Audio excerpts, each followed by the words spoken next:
Welcome to everybody watching. I am so pleased to be here. And actually, I didn't even double check how to pronounce your name, so I'll let you guys introduce yourselves. But they are the creators of this wonderful book series, graphic novels, PAWS, and there's a new one that I don't have a copy of the latest one. Oh, there it is. Perfect. With Leo.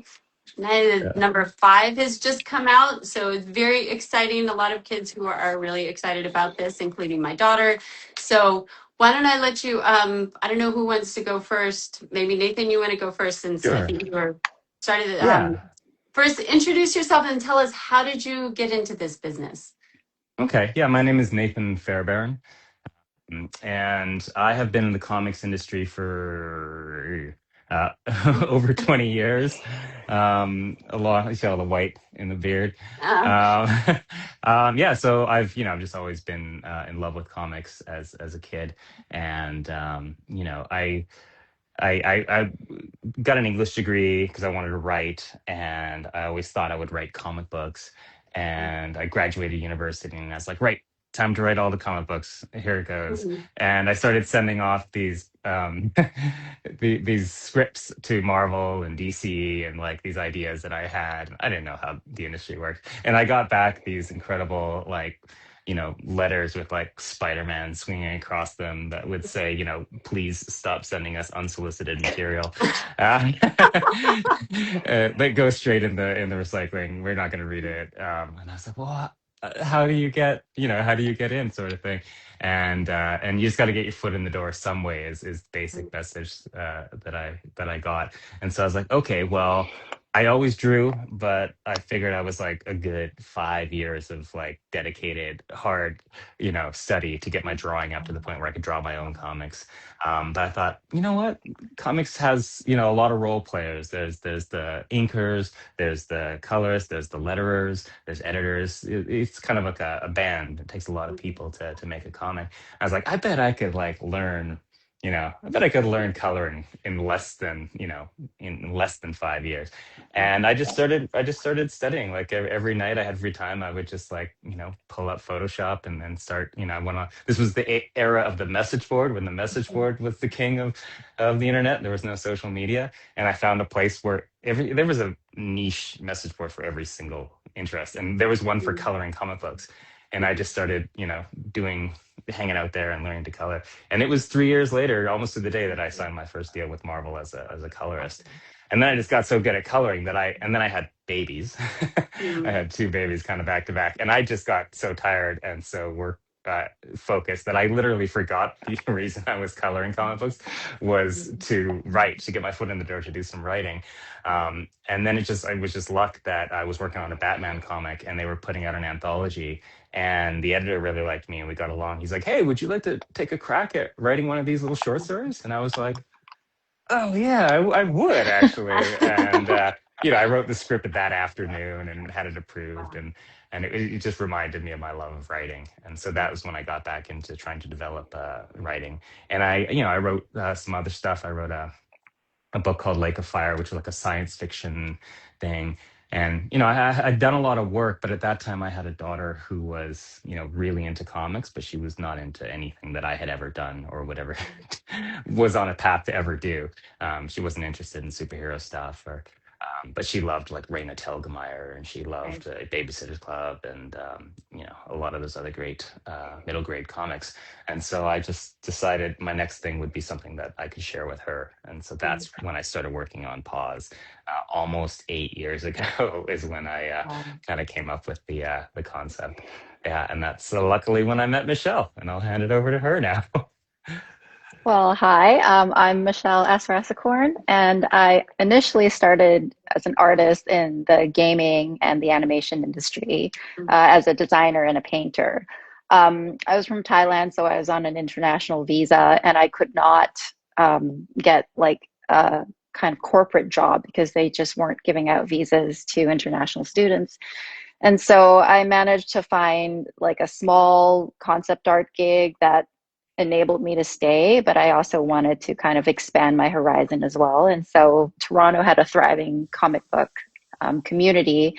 And a friend convinced me that, well, I was a painter anyway. Why don't I help out with some pages And I thought it was so interesting and fun that I started doing more of it. And then at a comic convention one day, I approached one of my favorite artists, Carl Kerschel, and I was like, "Hey, I paint, animation backgrounds usually, but I would love to work on some of your work someday." And he ended up contacting me 6 months later and said, "Do you want to work on this Batman comic that I'm doing? I need a colorist for my backgrounds." And so that was sort of my foot in through the comic door. And a few years later, I moved to Vancouver, and I wanted to reach out to find community again because I really, really thrive on that. And found Nathan, who then pitched me his idea for PAWS right after we met. Well, so tell me, for those that aren't really in the industry, what's the difference between like comics and graphic novels in terms of the work that you guys, or the feel of it, kind of how you go about what you're doing? So the simplest way to explain it is that comics is a medium, kind of like film or music, and graphic novels or comic books or comic strips is just the format that you put Mm. comics in. So it's just sequential storytelling with art and words And is words, yeah. comics. Yeah. Yeah, and that's what makes comics. So it's all comics. Like Garfield is comics, Spider-Man is comics, middle grade graphic novels is comics. That's all comics. But so graphic novel is just like a length kind of thing, Right. just like like a novel, a novella, a short story. It's all just prose, but it's depends on the length of the work. Well, one of the things I think is so interesting is that I don't know. I think when I was growing up, well, first of all, there weren't very many graphic novels, and reading graphic novels or comics wasn't considered like real reading. We weren't really encouraged to, and even if you wanted to, there weren't many graphic novels around. So, how do you guys? What do you see your role in terms of? It just seems like it's a really great way to get reluctant readers excited about reading. I mean, what is so special about graphic novels? I don't know. Maybe Michelle, you want to take that first? I think as a visual person, a block of text from a prose could be quite intimidating to get into. And watching cartoons my whole life, childhood, you're exposed to visual language first. So it's like less intimidating for reluctant readers to start piecing together the image and the words at the same time and build some confidence around almost acting out because they have this visual structure, scaffolding to look to climb onto, and then it's fun for them. I think it turns work into play a bit, and then they get to build confidence, and that bridges into actually reading more words and developing a love for reading. Yeah, like when you're teaching kids reading, you're always, if they don't understand something, one of the things you always say is, we'll look for context clues, right? What are the context clues? And like comics is like the ultimate context clue. Yeah. It's showing you what's happening. And so you can probably figure out more from what they're saying based on what's going on in the panel. And I think that, yeah, it's like Michelle said, it kind of builds confidence that you can look at this thing and you can figure it out. Because, Yeah. it's such a skill reading. It's like it's a separate skill entirely from like, language and storytelling. It's like you're looking at symbols and you're trying to put them in order and but And yeah, I I nothing makes me happier. Sorry, just one more thing, Michelle, is when I get an email from a parent yeah. saying, "Oh, my kid, I couldn't get him to read anything, and he loved your book so much that he basically taught himself to read because we wouldn't read him to him as much as he wanted." And I've only gotten like maybe 3 or 4 of those emails in the 5 years these books have been coming out, but man, it gives you so much energy to keep making Yeah. books. Yeah. Yeah. Sorry, No, Michelle. I'm sorry for interrupting. no worries. That's a great point. I was going to say, like, relaying it to my own personal story. Like, I learned 2 other languages from reading comics as well. And just, it's so curiosity led. And one of the bigger things is also being able to see something you identify with right away. And having comics include, broad characters or like animals that talk or anything like that. Like kids get to project themselves into these characters, and it makes it really personal for them because they get to hear their own voice with these characters. Yeah. Oh, that's a really great point. And so then, which leads us to, let's talk about PAWS. How did you two come to collaborate on these graphic novels, which I've heard described as kind of, very similar to, like you mentioned, Babysitter's Club, Raina Telgemeier. How did you two come to work together on this? Well, Um, I'll let Nathan do this one.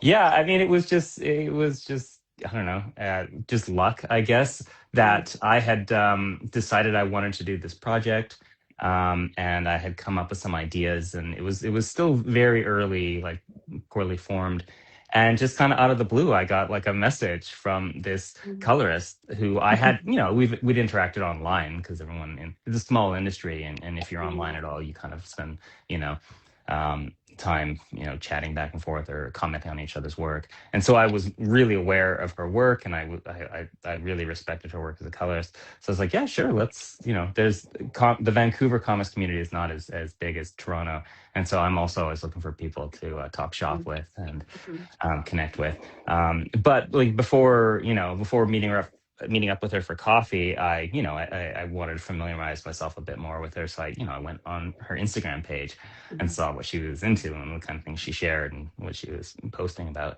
And she did these really great little travel log comics. Like she's a climber, so mm. she and her now husband would like, scale these cliffs, and I guess you don't take a lot of pictures when your hands are busy. And so Yeah. and so she would do these little comics as like little, to remind herself of the experiences and the stories, and then she posted them, and they were just so charming and adorable, and I kind of knew that she had never really explored it on like a grander scale of comic storytelling, but it was all there. Like, the skills were there. The understanding of storytelling through art was there. And so I was like, oh man, this would be really good for this kids book idea I have. But I'm like, all right, Nathan, like like don't come on that hard, right? Like, let's hang out a couple times, and then Right. are you interested in maybe doing some books? And well, it was what, like 15 minutes, Michelle, into our first meeting that I was Yeah. like, I couldn't help it. I was just so excited. I loved her little drawings so much, and Mm, it just really inspired me. And of mm, course, it was completely out of left field for her. It was not her world at all. So mm. she was, I think, taken aback. And then, yeah, you can say It was how you took scary. that. Well, yeah, I mean, I love sequential storytelling as a consumer of it from time to time. But I never actually thought much about. I actually dropped out of the sequential arts program when I was Mm, in school because my teachers were like, "Oh, you seem more like a painter kind of person. Like mm, you're better color. Yeah, you're better with color than with lines." And so, like, sure, I'll pursue that path because I always loved animation backgrounds. Growing up with the Disney classics, they're all like so painterly. I grew up painting. And so I was like, okay, well, maybe if this is a kid's comic, it should be not too difficult to start, and my audience should be a lot more forgiving because at mm. that point I've been coloring like all these amazing artists drawing superheroes, and I was like, oh my gosh, like there's no way I could. I mean, Nathan, you said 5 years. It would have taken me probably 5 to 10 years to even hone that craft for drawing comics for adults. But luckily, my husband's actually in animation, so I've watched him go through the process of like sequential storyboarding, which is very similar to comics, except it doesn't have the speech bubbles, the words in it. Right. And so I was sort of used to kind of progression in storytelling in terms of drawing. So I was like, sure, I'll have a crack at it. We'll see where that goes. So, what is the collaboration process like? Because I would say we mostly interview people that work on, say, picture books. And in that, like the author and the artist are usually very separate when they do their work. But it sounds like you guys collaborate a lot more closely. I know, Michelle, you posted something, I don't remember when it was, like about how you guys did the cover for the new book, and it Oh sounds yeah. like there's just a lot of back and forth. Is that is that unusual, or is that usually how it works with graphic novels? Well, as Nathan brought up before, there's a lot of roles. And so Mm, for PAWS specifically, because he came up with the concept or the idea of it and the story, before we pitched it, we went back and forth in terms of the design of the characters, what was important, what we wanted to represent, and then afterwards he sent me a script, like the outline, the script, and then I would do a rough pass of what I think it looks like in a layout. That's called laying things out to see how things read, things play, characters act and perform. And then he will give me notes on what he thinks is a more what is it called? Well, like a better way to tell the story. I mean, Nathan has way more experience than me. And then we'll just go back and forth until I get to a clean drawing stage and an inking stage where I pass it back to him and he colors it and puts the word bubbles on it. And then, yeah, off to the editors. That's amazing. Yeah. And well, let's talk about, because you talk about developing the characters and what they wanted to represent. One of the things I love about PAWS is that the characters are so diverse. Was that something in terms of like, if we talk about the backgrounds or the interests, the family structures, is that something that you guys always had in mind? Like, okay, you know, we want to have these very diverse characters, or how did you decide to kind of come up, and how is it incorporating their background? Because it seems like, you know, it's not often not like the focus necessarily of the storyline, but it's just kind of brought up as they're describing their families or so on. Or how did you go about incorporating that into the storylines and the visuals? Yeah, I mean, well, that was really important to me because I live in Vancouver, which is an incredibly multicultural city, and also a lot of income inequality in Vancouver. A lot of a lot of very poor people and a lot of ridiculously wealthy people. But there is a very strong public school system here in Vancouver. Very few people end up going to private school except for like people. Um, who are very, very wealthy, or people who come from a culture where it's if you can't afford it, you always put your kids in private school. But the vast, vast majority of kids in Vancouver go to public school. And so in these public schools, you get a real mix of kids. You get kids who, fly off to Hawaii for spring break, and they have all the best toys. They have the new phones. They have all the stuff. And then you have kids who are extremely poor and they're on, income assistance. But the cool thing with the kids and with my experience of my kids is that they don't really like, especially when they're young, they don't really know, right? Like that this kid's rich or this kid's poor, and it doesn't really factor into, their relationships, at least early on. I know it does later, of course, because teenagers you become a little more aware of the greater world around them. But yeah, I just wanted to represent a world that my daughter was living in. And so I really just like studied her friend group.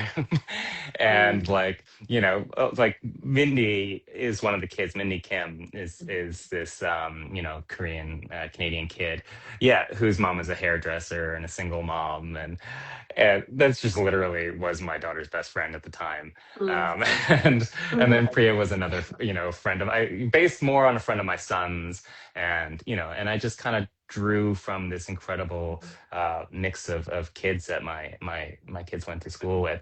Yeah, I don't know, I just think representing diversity is just such an important thing for kids to be able to see themselves, to project themselves into the media they read or the worlds that they explore. And yeah, I don't know. It never occurred to me not to do that, especially because it's set in such a very specific place. Like it's not just anywheresville, you know, Canada or USA. It's like Cedar Cottage, East Vancouver, British Columbia, Canada. Like if it didn't have that diversity, it would be like, what Vancouver is this set in? Because it's not in the one that I know. So I mean, that was really what started it, and then we just kept exploring that. And we wanted to get someone in with a visible disability in there as well, so kids could not just see themselves, like those who are wheelchair users could see themselves in the character of Hazel, but also that kids who didn't have any experience of that could experience it through the book, and learn and become a bit more empathetic. And yeah, that I could go on and on, but it's fundamental to the story, and the kind of storytelling that we wanted to do was representation. Michelle, anything to add about Well, that? I no, I think you nailed it because I mean it's true. Like we wanted to represent Vancouver accurately, and this is I live in East Vancouver as well. Like we both lived in East Vancouver, and it's true that this is one of the most diverse areas of Vancouver. Coming up from an international background, I wouldn't have it any other way either. Like this was my childhood as well, with even the status, the income discrepancy, or the diversity in our communities. It's so important. Well, let's talk about your latest book, The Trouble with Leo. I don't know who wants it. Michelle, do you want to start off talking about, just tell us about the book and where did the idea for it come from? Well, the trouble with Leo is our fifth book, and when Nathan, when he was pitching or giving me insight to the ideas, he was like, you know what we've never done before? We've never had an antagonist, like an actual thing, like a rivalry for the girls, and that could be so much fun to play with. And I think that this book is one of the funniest ones in the series, just because we get to explore the boy and girl dynamic, but also like a business rivalry in terms of what is it, like poaching clients? Like that's such a hilarious theme to introduce to kids. And what else can I add to that? Like, I feel like I don't want to spoil it much. Nathan, do you have any highlights that you No, want to put I in? think you really nailed it. Like that the previous four books are more about the conflict is always just the kids Yeah, not being great people yet and not being, great listeners, yeah, or they don't think of things from anyone's perspective but their own, which if you're a parent, you know that that's how kids, it's just natural, right? Like mm, and so much of the value of reading is that it teaches kids empathy and it teaches kids alternate viewpoints and other ways of looking at the world, and it decenters them. You're right. Like they're not the center of the story. They have to read a story from someone else's perspective, and someone else is the center. And I think it's just so healthy for their development. But it is fun to have like a direct conflict that is not just like, oh, Gabby's insensitive. No, there's an actual kid out there who's trying to destroy her business, and they have to kind of. But it does in the end all come back, because the reason he's destroying her business is because Gabby's kind of insensitive, and maybe if she'd been nicer to this kid, none of this would have happened in the first place. So there is that kind of lesson in the end as well. It's Um, it's funny because I mean Leo, the character. So we were doing this, and then I think I mentioned my daughter's been reading the books, and she's already read the first three just like in the past week. But she went back nice. and we read. She wanted us to read it together, so we're reading book one, and I was like, "Wait, there's Leo." Like just mentioned, like, "Oh, we don't want to ask him if he has pets because he's the worst." I mean, Uh, so that seed has been it's in all there. part of Yeah. the plan. yeah, Yeah. yeah. And like you said, so this is about this antagonism and this conflict. What do you want kids to take away from this book in terms of how to deal with these kinds of situations? I think the thinking outside yourself, sort of expanding the thought beyond self, and exploring or imagining yourself in the other person's shoes. Empathy is a huge thing, huge recurring thing in all of these books, and I think it could go on forever because we all it's almost like an ongoing learning process for everyone as well, just to find deeper reasons why anybody has an agenda. Mhm. Yeah, I mean, the key turning point in the book is when Hazel introduces the apparently novel notion to Gabby that no one is the villain of their own story, right? Like everyone thinks that they're right. Everyone thinks that they are the hero, that they are, no one thinks they're a bad person, right? Yeah. So if you think that someone else is a bad person, maybe you should try to figure out why they don't see it that way. And you should open a dialogue and, you know, examine some of your own biases and, not necessarily come to them, but like at least understand them better. And, it just helps you deal with the world better when you realize that it's so easy to just dismiss people as saying, "Oh, he's a bad person," or "She's," Right. you know. she's awful. Well, maybe she's got reasons for the way that she is, and maybe you should try a little bit harder to understand her. So that is, I mean, that is the heart. Like as a writer, when you're writing, these are the things that are so important to you. You know, like these lessons that you want to get to the kids, and you know, this is, but like the kids, for the most part, they just like the dog jokes and, Yeah, the, yes. you know, dog, yeah, like they don't respond to it on that kind of a level, at least superficially. But I think it, I hope it gets in there deep that, you know, that it becomes part of, yeah, their memories of the book. Is that, oh yeah, I guess that was pretty good. Yeah.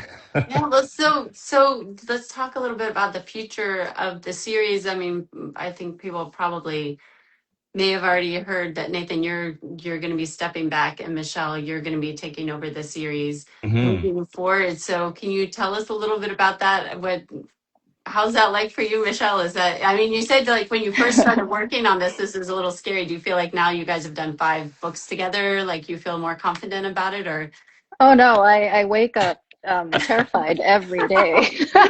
I'm way more confident about her abilities than she. I will totally take that hope and confidence, and I will, yeah. But the transition has been really interesting because it puts me in a seat where I have to have a lot more agency with my decision making. And that was definitely an underworked muscle when I started. As someone who was responsible for doing the visual part of the storytelling, I was thinking a lot about um, translating emotions into the characters acting so that kids can relate to it and whether there's a through line there. But in terms of doing the story and the narrative part, it's been kind of an uphill battle of first trying to figure out what values I want to put into these books now, and how much do I put in? Is it digestible? And one of the hardest things that I've struggled with is creating believable dialogue that a kid would say, because that, you know, I think people take for granted, like we're speaking to other adults, but like kids don't actually speak at that level at all. And you know, some notes I'll get from Nathan when I'll share something that I've done, he's like, you got to make it like way more explicit, because this is just going to go way above any kids reading, like they're not going to actually see those clues. And my own daughter is 4 years old, and so now it makes me think, like, I wonder if she just understands me at all. She probably just, you know, downloads about 10% of what my partner and I talk, but she's just sort of nodding along and following. So yeah, I mean, it's been fun. And so I'm really looking forward to when she grows into reading these series, because maybe I'll get to share some real experiences from, you know, maybe what she's going through, or just having more believable stories and characters and stuff. And do I understand right that you're already halfway done with book 6? I mean, you've already. Yep, yep. It's getting there. Yeah, so how long does it take to, I mean, obviously, I'm sure it's longer when it's just one person doing it. Like, how long does it take to do a book like this? Well, say when you guys were working together, how long would it take you to do Hmm. one book? It would take me about 3 months, I would say, to write the script. I would, you know, I'd spend, well, maybe a little longer. I'd probably spend a month on like the outline and really like working out the plot and the conflicts and the beats of the story. And then 2, maybe 3 months to script it, to like, you know, write it down. Page one, because you write out the script. Basically, when you write a comic script, you write a script, you write a story that only one person will ever read. And that's the artist, who then has to digest that and turn it into the thing that the rest of the world reads. So it's a very weird thing to be writing. Right. One of the reasons that I wanted to take a break from PAWS is that I wanted to explore doing some prose writing, and so I've been working on a couple of cozy fantasy novels that are. I'm really enjoying the process because the writing is the thing itself. Right? It's not like the first step in making a thing that eventually everyone will see. It is the thing, And and it's for what just such a age group? different process. That one is probably more YA to, you know, even just all ages kind of thing. You know, low conflict, low stakes, but you know, world building type thing. I don't know if it's any Could good, it but I'm take a while enjoying it. to kind of adjust to Oh writing yeah. that kind of prose? And Absolutely. Yeah. It still is. Like, yeah, I got 60,000 words of one thing done, and I realized I was hating it and wasn't enjoying it. But I had learned a lot, and I'd like flexed those muscles a bit. And so the second book that I started about 3 months ago is going much better. But anyway, back to your original question. So I write the script for Michelle, and that takes like 2 or 3 months. But the cool thing is that, because I've done such detailed outlining and I know exactly how long each scene needs to be for our 176-page book, I can write the first 40 pages and then give that to Michelle. And then she can start the layouts and the thumbnails while I continue writing the script. So I don't have to have the whole thing done and then Right. hand it off. We can kind of overlap each other in a lot of cases. And then once I'm done writing the script and she's moved on to inks, then I can start coloring even well before she's finished drawing it. So there's a constant communication and It's a like, oh, what have you got pipeline. for me today? And Yeah. yeah, it's great. I love it. I like to think of myself as the ultimate support player in comic book creation. I don't do the heavy lifting, but like I do everything else, right? I'll write it. I'll do the coloring. I do all the lettering and word balloons and stuff like that. I do some copy editing. I facilitate the cartoonist who's doing the actual work of making the comic. Yeah. So But Michelle, for yeah, it takes you, about a year. Is the what about now that you're doing it on your own? Because it seemed like it was a lot of back and forth and a lot of things happening all at the same time. Is it daunting to do all of that yourself, or is it kind of fun A to get hundred to experience that? 100%. So I'm trying to squeeze it all into the same deadline, but I have had to work through a lot of inefficiencies just because I'm such a visual person that I realize I don't really hear my thought. I can't really think through my thoughts unless I actually see them perform on paper. So there's been a lot of false starts in terms of going one direction and then realizing, oh no, it's going to be so much better going in the other direction, and then having to like start all over again. And so I'm trying. I think I'm going to try and hit another book, basically the same deadline, which is a year per book. But yeah, we'll see what happens.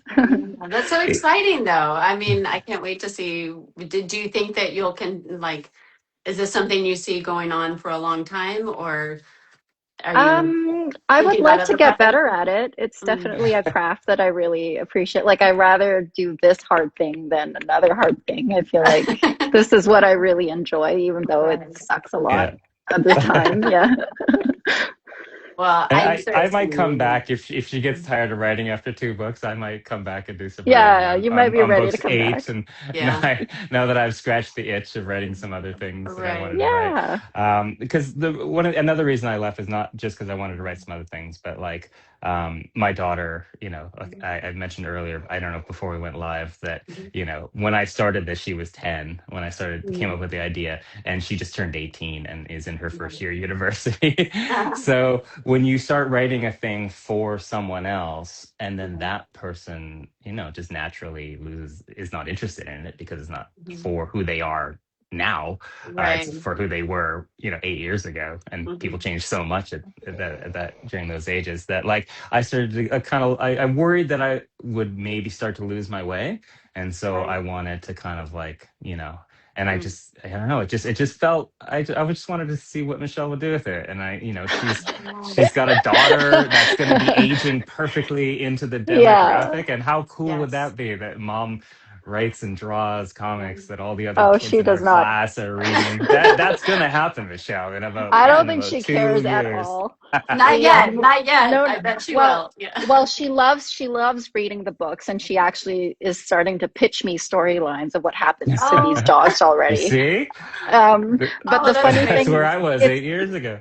but she couldn't care technically of like what's going on. Like, she'll come Right. up behind me and give me notes on my drawings, like, not What kinds of respectful at things all. does she say? Like, what are her ideas? Well, she'll be like, maybe you should like put a different outfit on, or like, why is that dog wearing a jacket? Or like, why did you color it this color? Like, all these why questions from a toddler is very it's very stressful. Right. But I think that it would be it's just funny during the book launch when we had that Vancouver book launch at Kids Books. There were just so many happy, readers there, and my daughter's just like in the corner, like did not care at all, just reading her own little book. Well, she is poor. They're the Give rough her a couple of critics. years. Yeah.